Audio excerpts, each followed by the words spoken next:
I've countless number of times been in the comment section of either my YouTube videos or reels and have discussed with many of you the sauce to make an entertaining commercial movie. And I think all of us have unanimously agreed that if filmmakers make the motivation of the villain compelling, something that can intrigue the audience versus just coming across as a generic trope, it really makes the film a home run. This made me think about the most exceptional portrayals of villains in Hollywood. They can essentially have either of three traits, which can lead to an absolutely wild ride at the movies. One is if they literally do not have any motivation other than anarchy. If you look at the 2008 film Dark Knight, a protagonist like Batman can wonder about Joker's weakness, but it's all rather elusive.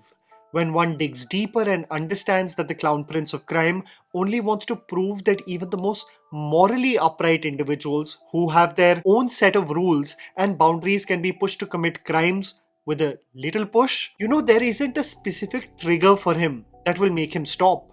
It's just too goddamn fun for him. This makes the cat and mouse chase even more compelling because the motive is only to cause chaos, in the sense of law and order that prevails. This is one aspect of the antagonist that can truly make you feel drawn towards the storyline. Some men aren't looking for anything logical, like money. They can't be bought, bullied, reasoned, or negotiated with.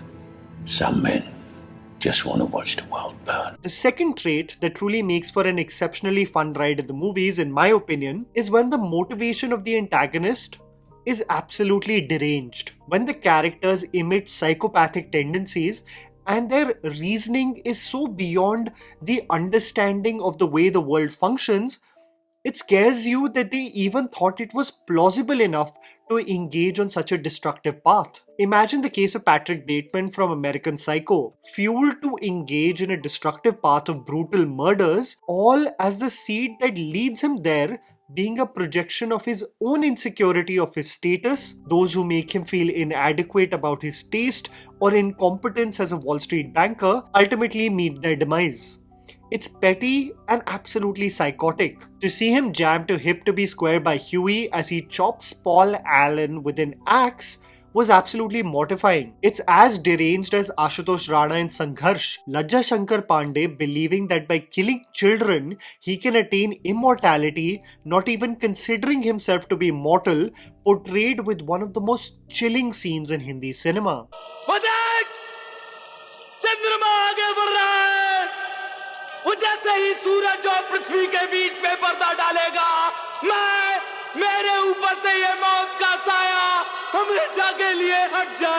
The third trait that I really want to dwell on, which I believe makes the film rise above the basic commercial tropes of Hindi cinema, is when the motivation of the antagonist actually makes you recognize that he or she may have legitimate points to engage in such a destructive path. A motivation that actually makes you empathize with them, or in some cases actually side with their argument. This becomes an extension of the saying, villains are not born, they are made. So these characters become an extension of their horrid experiences, leading them to engage in horrible acts which should not be condoned in any way, but you understand why they embarked on such a path. When you see Joaquin Phoenix's Joker, you realize that he is a product of many things. A mentally ill man present in a system that cut his medication due to budget constraints, a child who was mercilessly abused by his own mother and is mocked on national television. Again, no one condones the paths that he takes, but you realize how him bursting into this murder spree was all a gradual process of this world and its people being absolutely ruthless towards him. You look at the case of Thanos, one of the most compelling Hollywood movie villains in my opinion, all because his argument towards his ultimate goal actually made audiences wonder that he may have a point after all. An individual who believed that the resources of this universe were finite, and if the population kept going the way that they did unchecked, it would only lead to its destruction. So what could possibly be the best solution? To wipe off half the population, to at least have some semblance so one can reverse engineer the carnage already caused. While there is personal loss associated with the fate of Titan, Thanos acknowledged on how this would be the fate of other universes as well. Harsh, yes, but did he have a point? That's what made his motivation and argument so compelling. Lastly, if you were to look at someone like Magneto from X-Men, on the surface level, You may assume that he is always in conflict with humans and refusing to assimilate and live in harmony. But his main goal has always been the protection of mutants. A mutant surviving the traumatic chapter of the Holocaust, losing both his parents, had an association regarding humans and their violent tendencies.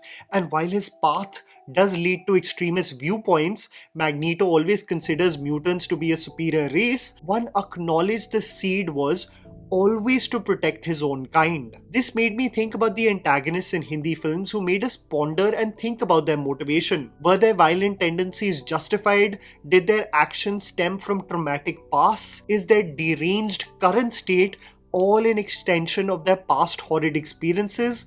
Through this video, I wanted to shed light on some of the characters that I really found compelling. Ajay Sharma in Baazigar, whether it be pretending to have a romantic relationship with both of his daughters or killing one of them, you start to get bewildered at the very fact that the leading man is engaging in such gruesome acts of violence. But when you see the context of the trauma his family underwent, rehiring a man who backstabbed them in one instance, giving him a second chance in the company, only to be robbed of all of their riches by the same man and being poverty-ridden now. A rainy night when his baby sister was unwell, losing both his sibling and father, only to carry out the last rites himself as a mere teenager, you understand why Ajay went on this gruesome path of revenge. Is it justified? That is arguable. But when you associate such deep trauma to one individual, many would want nothing but the complete destruction of an individual like Madan Chopra. When Ajay leaps towards his mother's arms and says, "Shayad ye hi mera anjam tha ma," you empathize with his path, but also acknowledge that this was the justifiable end to his murderous and vengeful journey. Mr. Khan in table number 21. This is one of the most underrated thrillers in my opinion, in which a couple wins a luxurious trip in Fiji in a lucky draw, only to partake in a live game show that has them engaging in several challenges for prize money. The catch of the game show being that if they lie, they die. Like the format of Sach Ka Samna, which was also hosted by Rajiv Khandelwal, the questions get murkier as more time passes, raising uncomfortable dynamics to be dealt with in the relationship that includes adultery and violence. The couple is taken through the ringer when they are embarrassed and shamed. But what is the point of it all? When given the task to kill someone because they lied, the identity of the individual is the same person who was ruthlessly bullied by the couple and their friends in college, revealed to be Mr. Khan's own son. Mr. Khan's ways seemed just looking at the state of his own son, and for the couple to realize the deep traumatic impact they had on him. Killing them can make them free, but I think what's even more effective is letting them live with that guilt. Jim in Pathan. Many people reduce the spy universe as a fluff commercial piece that has nothing really compelling to say. But I think one of the most effective antagonists in the universe is Jim, played by John Abraham in Pathan, a capable officer who was captured by terrorists and his pregnant wife was killed in front of his eyes as he was tortured. All at the same time when the Indian officials refused to pay ransom for his release. This created a monster out of Jim, essentially becoming Raktabij, having no loyalties to any country anymore, simply ruthless and vengeful. People associate it to be troublesome that Jim is an Indian soldier who went rogue against his own country by a contract handed over by a Pakistani general, but the nuance people forget is that Jim has no loyalties to any country. He was also willing at the drop of a hat to blow up Islamabad if he wanted. As he said, "मुझे किसी देश से कोई दिलचस्पी नहीं है." Pathan exclaims when understanding Jim's origin story, "क्या ईमानदारी है सर? अगर ये किसी मिनिस्टर की फैमिली होती तो?" The unhinged quality of Jim going full rogue made his portrayal so exciting to watch. Raghavan in Mehuna. This is a movie that often gets reduced to being an entertaining commercial Bollywood film, but there is something extremely compelling about how they explore the origin story of Sunil Shetty in the film. I was too young to understand its social and cultural context, but I realized upon rewatch There are so many layers to it. Project Milap in the film is intended to exchange prisoners between India and Pakistan as a means to at least commence peace talks between the nations, describing that the prisoners being exchanged bear no threat to the country as enough research has been done to rid them free of any association with the ISI. However, when Raghavan asks the Indian general whether Pakistan is sending over Indian prisoners across the border, this is in the initial part of the film, it is revealed that there is no such correspondence from them on the same matter. Frustrated on how India is generous and partakes in peace talks,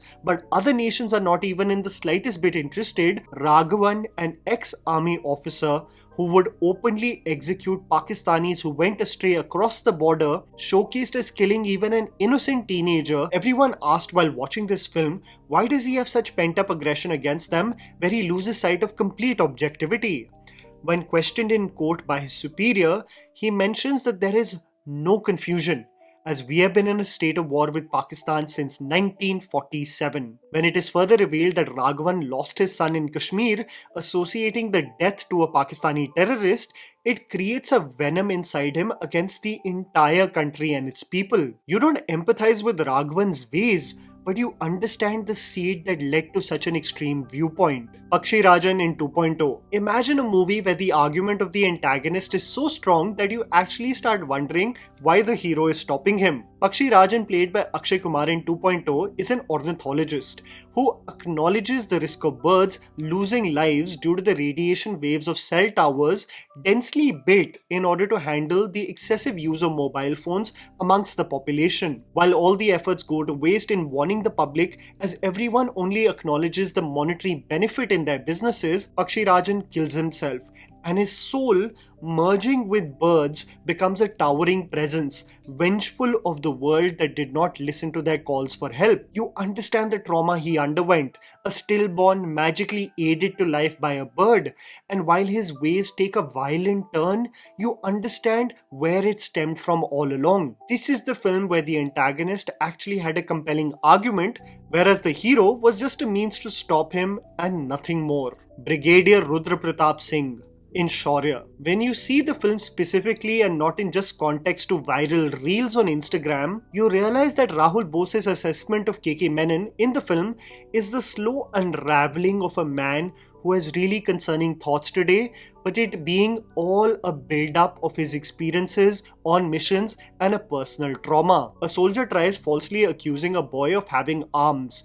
An army man and colleague tries to stop such injustice, only for the senior to kill the boy. And when the senior goes on to attempt to extend his abuse and murderous ways to a little girl, the army man shoots him just to stop the abuse of power. This is the case that is being covered by Rahul Bose, and Brigadier Pratap Singh, played by KK Menon, is being questioned on the same. When questioned in court, the discussion goes beyond the case and Brigadier Pratap is asked whether an entire religion should be blamed for one incident. And this is where you understand the context of the deep trauma that resides within him and that has led to him having such extreme views. As Brigadier Pratap Singh goes into a rage-fueled tirade in court, you realize that in the 1993 riots, his 8-year-old daughter and wife were murdered, and his elderly mother was burnt alive by his Muslim domestic help. This made him a hate-fueled man regarding a religion,